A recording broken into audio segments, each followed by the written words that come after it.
तुझे ढूंढूंगा संपूर्ण जीवन में, तेरी सेवा करूंगा मेरी सारी चीजों से। मैं हूँ यहाँ, मैं हूँ यहाँ प्रभु, मैं हूँ यहाँ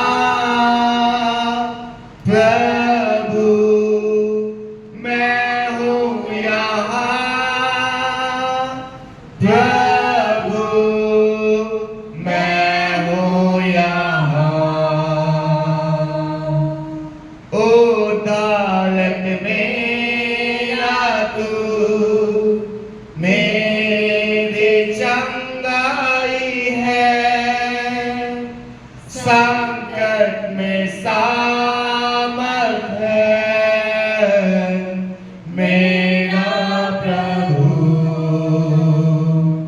उद्धारक मेरा तू मेरी चंगाई है, संकट में सामर्थ है मेरा प्रभु। आराधना करूं मैं पूरे दिल से, मैं तुझे ढूंढूंगा संपूर्ण जीवन में, तेरी सेवा करूंगा मेरी सारी चीजों से। मैं हूँ यहाँ, मैं हूँ यहाँ प्रभु, मैं हूँ यहाँ प्रभु, मैं हूँ यहाँ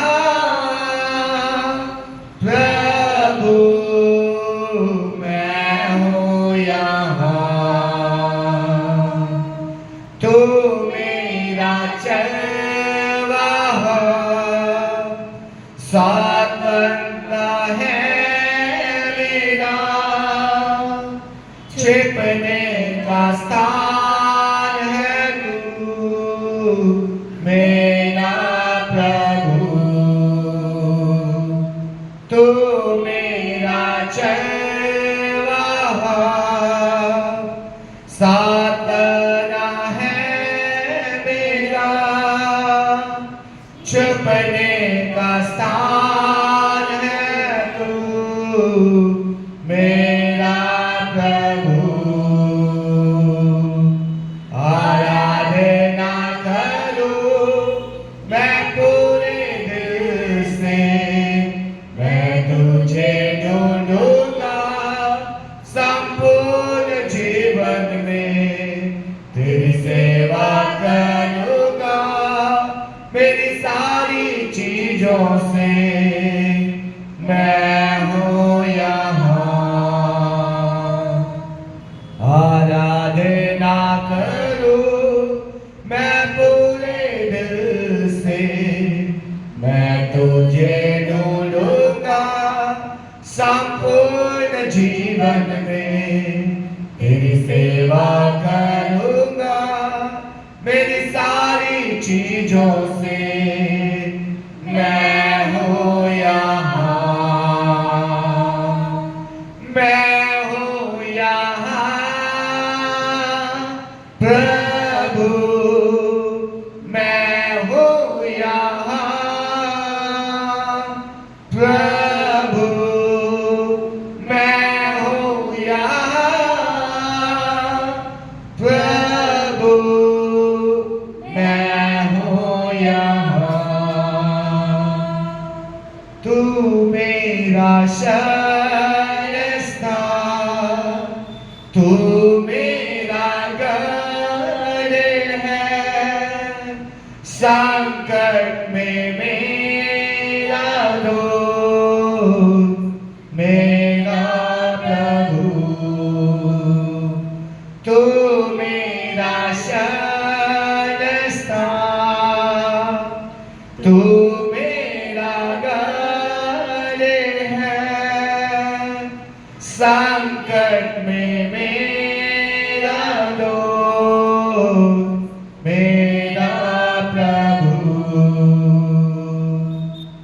आराधना करूं मैं पूरे दिल से, मैं तुझे ढूंढूंगा संपूर्ण जीवन में, तेरी सेवा करूंगा मेरी सारी चीजों से। मैं हूँ यहाँ, मैं हूँ यहाँ प्रभु, मैं हूँ यहाँ प्रभु, मैं हूँ यहाँ प्रभु, मैं हूँ यहाँ, मैं हूँ यहाँ। हालेलुया। हालेलुया। आइए एक और गीत गा के प्रभु को धन्यवाद करेंगे। गीत गाए परमेश्वर की हजूरी में। मैं तो मसीह के लिए पागल हूँ, दीवाना हूँ। मैं तो मसीह के लिए पागल हूँ, दीवाना हूँ। ऐ दुनिया वालों, तुम किसके लिए पागल हो, दीवाने हो? ऐ दुनिया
मैं तो यहाँ हूँ, उड़ जाने की बातें। विश्वास लगाए, एक दिन मसीह आएगा, एक दिन मसीह आएगा, मुझको वो ले जाएगा। एक दिन मसीह आएगा, मुझको वो ले जाएगा। मैं तो मसीह के लिए पागल हूँ, दीवाना हूँ। मैं तो मसीह के लिए पागल हूँ, दीवाना हूँ। ऐ दुनिया वालों, तुम किसके लिए पागल हो, दीवाने हो? ऐ दुनिया वालों, तुम किसके लिए पागल हो, दीवाने हो? पर मैं तो मसीह के लिए, मैं तो मसीह के लिए पागल हूँ, दीवाना हूँ। मैं तो मसीह के लिए पागल हूँ, दीवाना हूँ। हालेलुया, धन्यवाद, हालेलुया। हमें लोग शायद पागल कहें, दीवाना कहें, आवारा कहें, लेकिन सच में परमेश्वर ने हमारे लिए प्रतिफल रखा है। हालेलुया। जैसे पौलुस कहता है, मैं उस दौड़ में दौड़ा चला जाता हूँ जो मसीह ने मुझे बुलाया है। हालेलुया। इसलिए हमारा निशाना सिर्फ परमेश्वर होना चाहिए, ये दुनिया नहीं या संसार के लोग नहीं। लोग तो कई बार दुख देने वाली बातें भी बोलेंगे, हमसे बुरा स्वभाव भी रखेंगे, लेकिन परमेश्वर कहता है तुम मेरे स्वभाव में बढ़ते जाओ, बदलते जाओ और उन्नति करो। हालेलुया। और ये विश्वास रखो कि परमेश्वर जल्द ही हमें लेने आने वाला है। हालेलुया। धन्यवाद करते हैं परमेश्वर आइए का। एक और गीत गा के प्रभु को धन्यवाद करेंगे। दीपक है मेरी राहों का तेरा वचन, दीपक है मेरी राहों का तेरा वचन,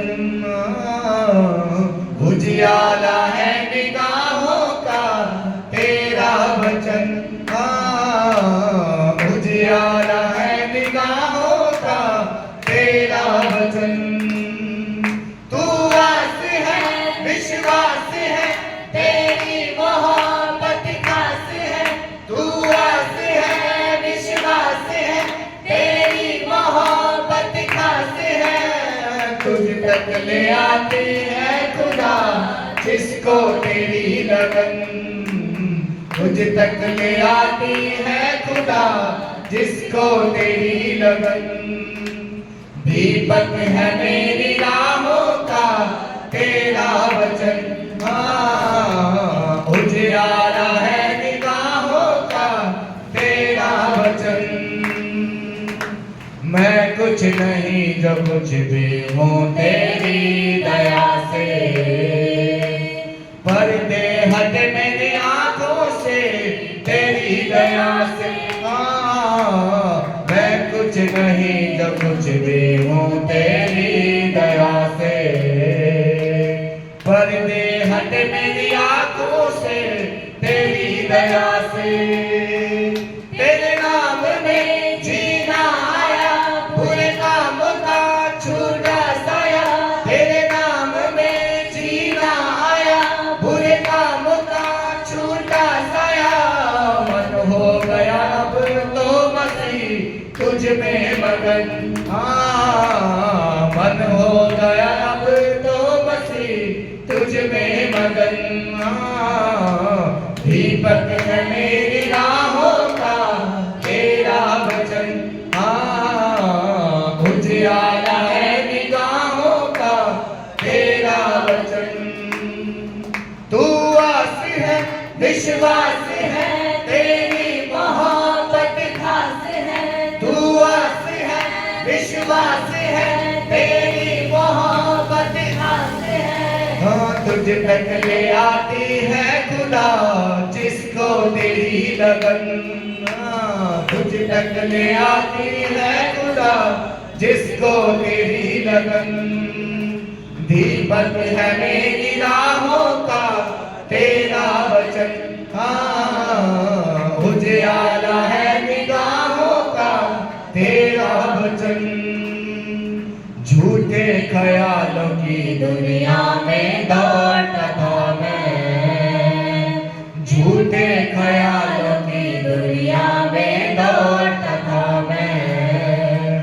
मिलने कहा मुझे मंजिल थी न छोड़ता था मैं, मिलने कहा मुझे मंजिल थी न छोड़ता था मैं। हाथ थाम लिया यीशु ने जब जिंदगी ने मारी पलटी तब, हाथ थाम लिया यीशु ने जब जिंदगी ने मारी पलटी तब। खुशियां भरी मेरी झोली में टूटे बंधन, हाँ खुशियां भरी मेरी झोली में टूटे बंधन। हाँ दीपक है मेरी राहों का तेरा वचन, हाँ उजियाला है निगाहों का तेरा वचन। ऐसे मिले ताकत की दिल पहचान गया, ऐसे मिले ताकत तेरी दिल जान गया। यीशु मसीह खुदा पहचान गया, यीशु मसीह खुदा पहचान गया। वो आते हैं वो अंत है उसमें जीवन आनंद है, वो आते हैं वो अंत है उसमें जीवन आनंद है। रूहे खुदा की भर गई मुझ में अगन, हाँ रूहे खुदा की भर गई मुझ में अगन। हाँ दीपक है मेरी राहों का तेरा वचन, हाँ उजियाला है निगाहों का तेरा वचन। तू आस है विश्वास है तेरी मोहब्बत खास है, तू आस है विश्वास है तेरी मोहब्बत खास है। हाँ तुझ तक ले आते हैं खुदा जिसको तेरी लगन, तुझ तक ले आते हैं खुदा जिसको तेरी लगन। दीपक है मेरी राहों का तेरा वचन, हाँ उजियाला है निगाहों का तेरा वचन, तेरा वचन, तेरा वचन के साथ गुजारना चाहे। सो हमारे बीच में एक भाई है जो फिनलैंड से चल के हमारे बीच में आए हैं, मेरे मित्र हैं, वो अक्सर आते हैं। सो आज का समय हम उनको देंगे, वो हमारे बीच में कुछ समय परमेश्वर के वचन से हमें उत्साहित करेंगे। So I would like to brother Amar ji to come forward. हम क्यों ना प्रभु के दास के लिए तालियां बजा के उनका स्वागत करेंगे।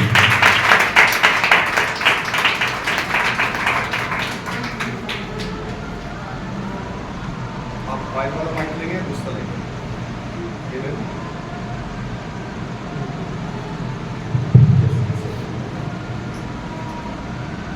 मैं आभारी हूँ भाई गुरविंदर का, उसने मुझे अवसर दिया कि आपके बीच में आकर परमेश्वर के वचन को बांट सकूं।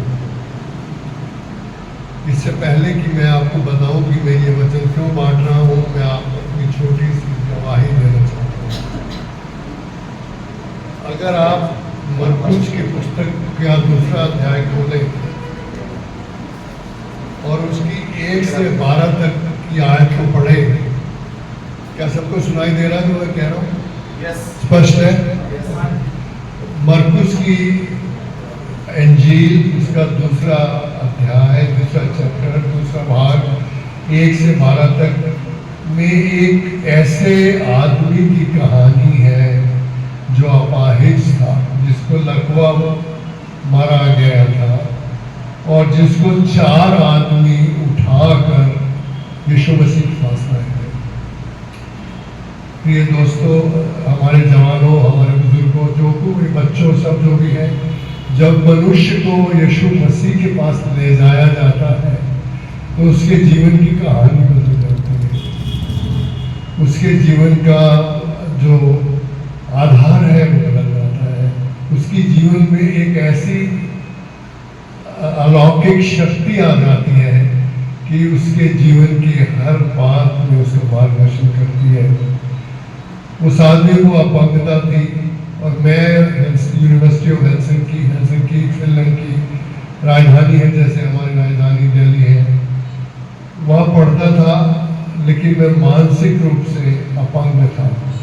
मुझे डर लगता था, मुझे भविष्य का डर खाता था, मुझे लगता था कोई ऐसी बीमारी है, कोई तकलीफ है, घबराता था, दूसरों के देश में रहता था, दूसरों की भाषा अवश्य बोलता था, लेकिन वो आज़ादी नहीं थी, वो खुशी नहीं थी, वो स्वतंत्रता नहीं थी, वो अंग्रेजी में जाके बोल्डनेस नहीं थी, वो साहस नहीं था, वो हिम्मत नहीं थी। तो मुझे बहुत से करीब 4 लोगों ने, एक 2 सिस्टर थी और 2 जेंट्स ने यीशु मसीह के बारे में बताया, और एक बहन जिसका नाम माइब्रेट था, मुझे एक दिन कहती आप चर्च जाना चाहोगे, तो मुझे शाम को पेंटेकोस्टल चर्च में ले गई। जब मैं चर्च के अंदर जा रहा था तो मैं फिनलैंड के लोगों के प्रति बहुत गुस्से में था। मैं शुरू से ही उनसे गुस्से, क्योंकि वो उस वक्त फिनलैंड में जो भारतीय लोग थे, जो काले लोग थे, जो अफ्रीकन लोग थे, जो एशियन लोग थे, जिनकी स्किन डार्क है, बहुत कम संख्या में होते थे, तो वो गाली देते थे। जब हम उधर से उनके घर से भी मैं निकलता था, यूथ अपने स्टूडेंट हॉस्टल से, और वो भी निकलता था, तो वो कहते थे साताना भी शैतान, मतलब एक तरह की गाली है। तो बड़ा बुरा लगता था, क्यों ये लोग हमेशा ऐसा कहते, हमने क्या गलती कर दी, हम तो परमेश्वर की बनाई हुई रचना है। तो ये जो सिस्टर थी, मुझे पेंटेकोस्टल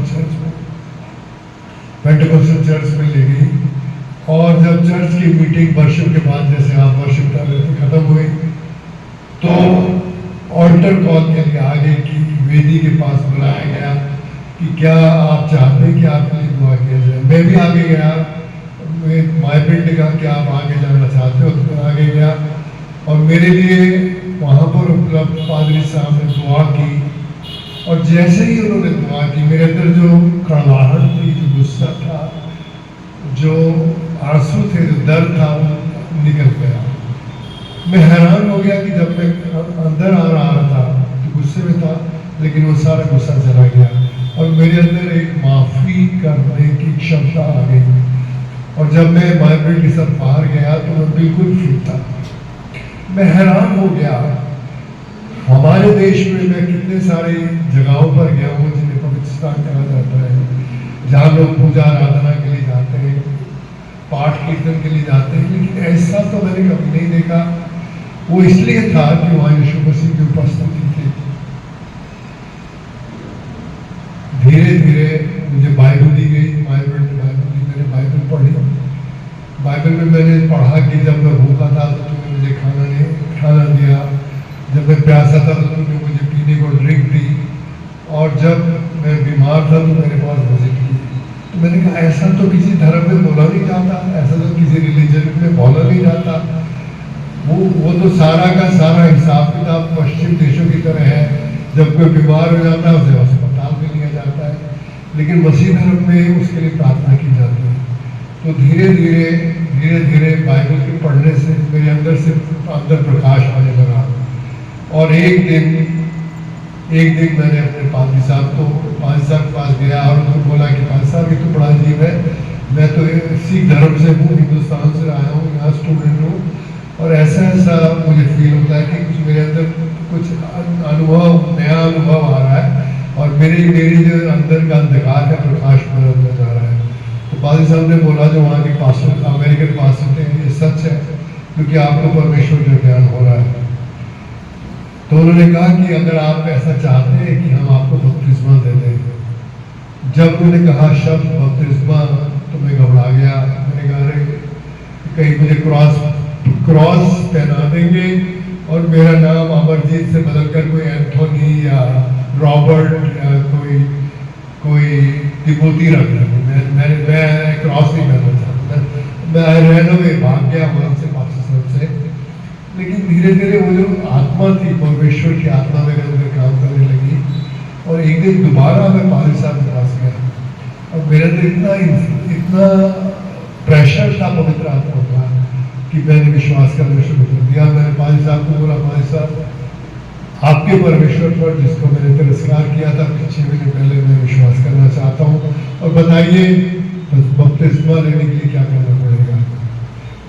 सब कुछ सेरेमनी हुई और उसके कुछ ही दिनों बाद संडे को मेरा बपतिस्मा हुआ। बपतिस्मे के बाद जब मैं घर जा रहा था, अकेला था, में पढ़ता था, तो आवाज आई, राम नाम सत्य है, राम नाम सत्य है। तो घबरा गया, ये क्या है? ये तो जब मुर्दा ले जाते हैं तब कहा जाता है हमारे देश में बीमारी। मुझे प्रभु ने कहा आज के बाद तुम्हारा पुराना मनुष्यत्व मर गया और नया अमरजीत पैदा हो गया। नया अमरजीत 18 फरवरी 1979 में मेरा जीवन बदल गया। आज 47 साल हो गए हैं और परमेश्वर ने उस तरह की अपंगता से छुटकारा दिया। मेरा मस्तिष्क इतना कमजोर था कि मैं हिंदुस्तान में जब यूनिवर्सिटी में एमए की परीक्षा के लिए तैयारी कर रहा था और अगले दिन मेरा एग्जाम था कि मैं यहाँ पर बेहोश हो गया था, फेंट हो गया था, क्योंकि दिमाग इतना कमजोर था, दिमाग के अंदर स्ट्रेस। लेकिन उस दिन के बाद दिमाग स्ट्रांग हो गया, मस्तिष्क स्वस्थ हो गया, सोचने की शक्ति क्षीण नहीं रही और मैं स्टडी करने लगा। यूनिवर्सिटी में मैंने बहुत अच्छी स्टडी की। उसके बाद होटल मैनेजमेंट का कोर्स किया, जिससे ये योजना थी कि मैं भारत जाऊँ। जब मैं यीशु मसीह के पास आया तो विश्वास करते करते मुझे लोगों ने प्रेरित किया कि आप बाइबल स्कूल में जाओ। 1 साल मैं बाइबल स्कूल में गया, वहाँ के बाइबल स्कूल में, और मैंने परमेश्वर से संबंधित बहुत सारा विश्वास का ज्ञान प्राप्त किया। और जब बाइबल स्कूल खत्म हुआ तो जितने भी बाइबल स्कूल के स्टूडेंट थे सब अपने अपने शहरों में, घरों में जाने लगे और मैं फिल्म में अकेला विदेशी था। मैंने कहा मैं कहाँ जाऊँगा प्रभु? प्रभु ने मुझे दिखाया कि तुम वापस भारत जाओ। मैंने सब अपने दोस्तों को, अपने प्रियो को, अपने पास्टर साहब को कहा कि सर मेरे को तो परमेश्वर का परमेश्वर की आज्ञा आई है कि मुझे भारत आना पड़ेगा। तो हमारे पास्टर साहब और लोग कहने लगे आप बेवकूफ़ हो क्या? लोग भारत छोड़ के यूरोप आते हैं, आप यूरोप छोड़ के वापस भारत आ रहे हो, क्या बात? मैंने कहा क्योंकि प्रभु ने कहा है तो मैंने किया। 1982 में मैं हिंदुस्तान आ गया। 1983 में मैं यहाँ पर परमेश्वर में काम करने लगा और लोगों के बीच में प्रभु के बारे में सबको बताने लगा और चंगाई के बारे में बताने लगा, अपंगता के बारे में बताने लगा और उस सामर्थ्य के बारे में बताने लगा जो मेरे जीवन को बदल देती है। जीवन चलता रहा। मुझे यहाँ पर, क्योंकि मेरे पास होटल मैनेजमेंट की डिग्री थी, मुंबई में सन एंड सैंड होटल में मैनेजर की नौकरी मिली और हयात एजेंसी दिल्ली में भी नौकरी मिली और भुवनेश्वर में भी नौकरी मिली। इस तरह जीवन चलता रहा। लेकिन मेरा ध्येय ये था कि अपने भारत के लोगों को, अपने सब भाइयों बहनों को यीशु मसीह के बारे में बताऊं, जो मैं लगातार बताता रहा। अगर आप में से कुछ जवान है तो पौलुस तिमोथी को कहता है कि तू अपनी जवानी पर तुच्छ मत जानना। आज मैं आपको ये बताना चाहता हूं कि हम ये कहता है तिमोथियुस, तू विश्वास का उदाहरण बन, तू देना सीख, तू परमेश्वर की सामर्थ्य पे ऊपर चढ़, तू उस ज्ञान को प्राप्त कर जिससे तेरी बढ़ोतरी हो और परमेश्वर का भय बनकर उसके बुद्धिमान बन। उसकी दी हुई समझ पर चलूं। मेरी जिंदगी के दो हिस्से हैं, एक जो मैं यूथ था जीवन जीने से पहले, विश्वास में आने से पहले, और एक मेरी दूसरी यूथ की लाइफ थी विश्वास के आने के बाद। उन दोनों में बहुत अंतर है। आज 47 साल के विश्वास के बाद कोई दुनिया की ऐसी ताकत नहीं जो मुझे प्रभु की यीशु मसीह से जुदा कर सके, मुझसे जुदा कर सके और परमेश्वर के काम को मेरे जीवन में होने से रोक सके। परमेश्वर आपको प्रेम करता है। अगर आपकी ज़िंदगी में कोई अपंगता है, आपकी ज़िंदगी में कोई तकलीफ है, आपकी ज़िंदगी में कोई ऐसी चीज़ है जिस पे आप विजय नहीं पा सकते, तो अपनी सामर्थ्य से कोशिश मत करिए। अपने जीवन यात्रा में प्रभु यीशु मसीह को अपने साथ लीजिए, उनको अपना उद्धारकर्ता बनाइए, उनको अपने जीवन का टीम मेंबर बनाइए, उनको साथ लीजिए, उनसे प्रार्थना करना सीखिए। उनको कहिए, हे प्रभु, मैं इस योग नहीं कि आप जैसे पवित्र आत्मा के, आप पवित्र परमेश्वर के साथ चल सकूं। आप मुझे पवित्र आत्मा दो, उसका कहना मानने की क्षमता दो, जिससे मैं प्रभु आपके उस राज्य को आगे बढ़ा सकूं। परमेश्वर चाहता है कि आपके परिवार में, आपके जीवन में, आपकी स्टडीज में, आपके जीवन की हर परिस्थिति में वो हस्तक्षेप करे। उसके साथ जीवन यात्रा में चलना आपके लिए बहुत ही क्या कहना चाहिए, बहुत ही सौभाग्य की बात होगी। और आपके जीवन के जो विषम रास्ते हैं वो जाएंगे। बहुत से लोग मसीह होने के बाद भी रोते रहते हैं, उनको ये नहीं पता कि उनके साथ कितना बड़ा सामर्थी भगवान परमेश्वर है।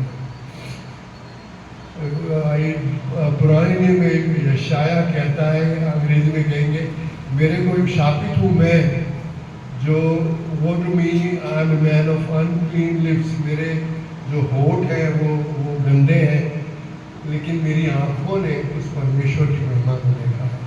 भाइयों बहनों, परमेश्वर की महिमा को देखना, परमेश्वर के साथ संबंध बनाना और बनाने के बाद उन्हें घनिष्ठ करना, उसके साथ एक दोस्त की तरह, एक भाई की तरह चलना और उसकी जीवन यात्रा में उसको साथ लेकर अपने जीवन को बदलना, अपने चारों तरफ के वातावरण को बदलना हमारे हाथ में। यीशु मसीह पूरे परिवार को बदल सकता है, पूरे जिले को बदल सकता है, पूरे मोहल्ले को बदल सकता है, पूरे राज्य को बदल सकता है, पूरे देश को बदल सकता है। जब हम यीशु मसीह और भारत की बात करते हैं तो लोग गुस्से हो जाते हैं कि कोई धर्म नहीं है, ये विश्वास है। विश्वास और चीज़ है और धर्म और चीज़ है। धर्म तो चीज़ों को करने के रीति रिवाज है, लेकिन विश्वास जीवन को बदलने का तरीका है। परमेश्वर आपके जीवन को बदलना चाहता है। परमेश्वर आपको ऐसी सामर्थ्य देना चाहता है कि जो आपकी जिंदगी की हर अपंगता को दूर कर जाए। जब वो 4 आदमी उसको लाए थे, पहले तो नीचे आया तो उन्होंने देखा यीशु मसीह वहाँ है। वो हॉल इतना भरा हुआ था कि वो उसको अंदर नहीं ला सके।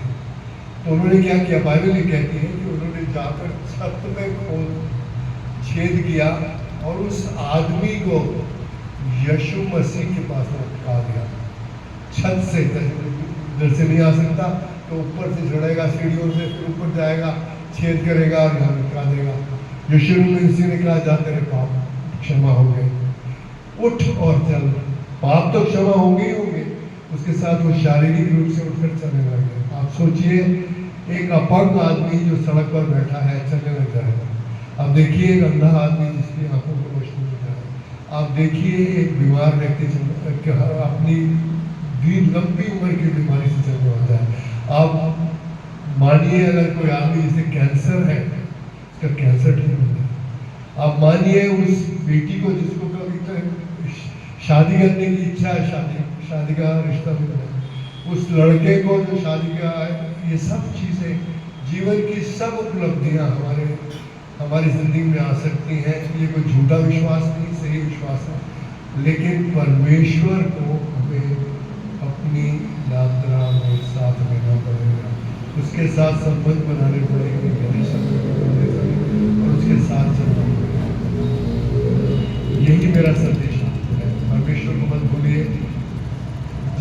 स्तर पर है, आगे बढ़िए।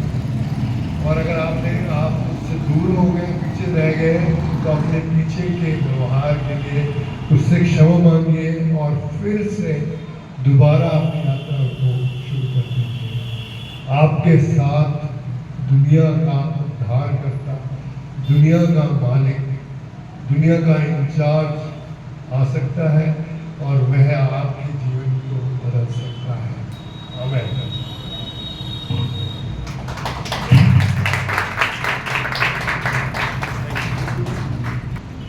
थैंक यू ब्रदर अमर जी, परमेश्वर आपको आशीष दे। उन्होंने बताया कि कैसे जो जीवन की वैल्यू है वो हमें समझना चाहिए, है ना। उन्होंने बताया कि उनके देश में, शहर में किस तरीके से इंसान की वैल्यू है और हमारे यहाँ पे कितनी वैल्यू है। पर सच में अगर हम अपनी वैल्यू को वचन के अनुसार देखें तो परमेश्वर ने हमें प्रेशियस कहा है। परमेश्वर ने कहा है वचन में कि तुम सारे जगत को प्राप्त कर लो लेकिन अपना प्राण गवा दो तो तुम्हें क्या मिलेगा। इसका मतलब हमारा जो प्राण है वो प्रेशियस है, बहुमूल्य है और उसकी टेक केयर करना किसकी जिम्मेदारी है? हमारी जिम्मेदारी है। उसे संभालना, उसे बचाए रखना पाप से, दुर्व्यवहार से, गलत कामों से, अंधकार से, और अपने आत्मा को उसकी खुराक देना। हमने सीखा था पिछले दिनों में कि आत्मा की खुराक जो है यानी संगति करना, वचन पढ़ना, प्रार्थना करना, ये जैसे जैसे हम इसमें बढ़ते हैं, अपने आत्मा को देते हैं, हमारी आत्मा मजबूत होती है और हम एक ऐसे इंसान बनते हैं जिसको परमेश्वर पसंद करता है। गेम समझाती हूँ, ठीक है। इसमें वर्ड्स हैं, A to Z है। इसमें आपको वर्ड्स मिलाने हैं, ठीक है। A to Z में लिखा हुआ फेथ को एक साथ में और गॉड लिखा हुआ है, दो वर्ड्स हैं, ठीक है। और A to Z में तो जिसकी टीम में मतलब फेथ और गॉड एक साथ कर लिया उसकी टीम जीत जाएगी। समझ में आएगी? समझ में? इसमें ना गॉड की स्पेलिंग है एंड फेथ की स्पेलिंग है, अल्फाबेट अलग अलग। A to Z इसमें है, A to Z इसमें है, ठीक है। आपकी टीम को इकट्ठा मतलब करना, जिसकी टीम पहली फेथ एंड गॉड की अल्फाबेट एक कर लेगी वो जीत जाएगी। हाँ, faith and God, faith and God, faith and God. समझ में आ गया गेम? कितने निकालने, कितने सेट? एक सेट? हाँ, एक ही है, अलग अलग खाना तो A to Z में इसमें भी है, इसमें भी है।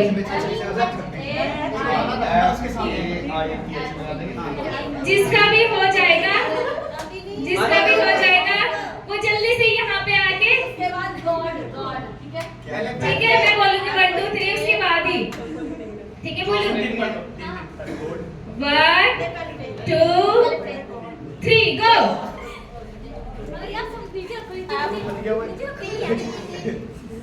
जल्दी जल्दी।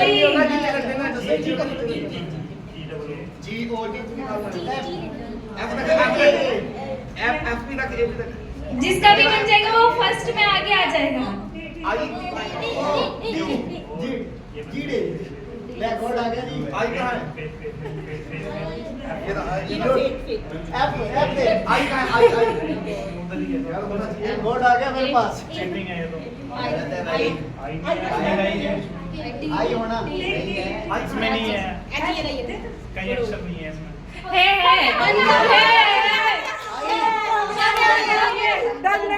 डन किया, वाली फर्स्ट ए वाली टीम जीत गई। सुनो, ये सर, सारे करो सर, कंधा, कमर, घुटना और पैर, ठीक है। नहीं सुनो तो, ये चीज मैं बोलूंगी और उसके बाद ये कब बोलूंगी तब कब सकना है, ठीक है।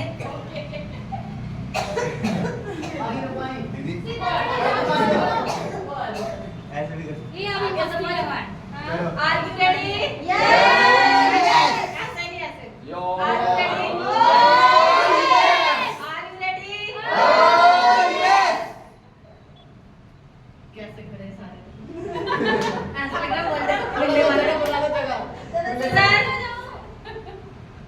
सर बोला तो सर पे हाथ रखना सर। उसको देखते। कंधा, सर, कंधा, घुटना, कप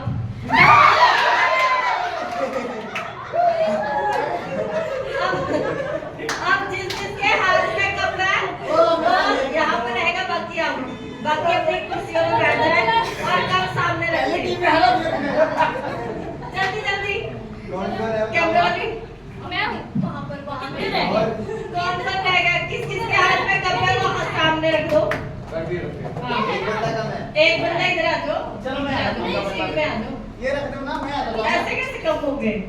कम तो रखे। हाँ, ज्यादा आ रहे हैं, उसको रहने दे कम। ठीक है? कंधा, घुटना, पैर, कंधा, सर, सीधा। अरे मैंने बोला सीधा यार, जो मैं बोलूंगी वो करना है, ठीक है? आगे, पीछे, पीछे, पीछे, पीछे बढ़ना है भाई, जो मैं बोल रही सुन लो। पीछे, पीछे, कंधा, सर, सर, कंधा, कंधा, घुटना, सर, सीधा, कम। अब तक किसी के हाथ में आप खड़े हो जाओ, जो बाकी आओ जिसके हाथ में कप है वो रख दो नीचे। अब कितने बजे? 4 बजे हो। 4 बज गए। कब तक? 6 है। रखो। अरे खेलो यार। चलो 3 से पूरे हो जाए। चलो ठीक है। तो वहाँ पे भी अरे ये यहाँ। सर, कंधा, कंधा, सर, सीधे, कम।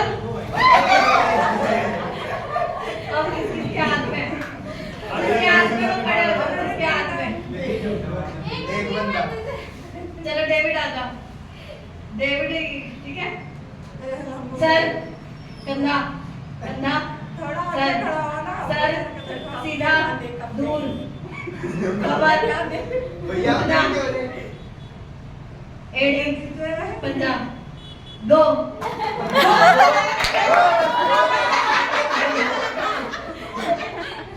मैंने तो कब बोला ही नहीं, तुम बोला ही कैसे आंसर सुन रहे हैं? अच्छा, सर, कंधा, हड्डी, हड्डी, रीढ़ की हड्डी, जोड़ों का दर्द, घुटना, हाथ का घुटना, कोहनी।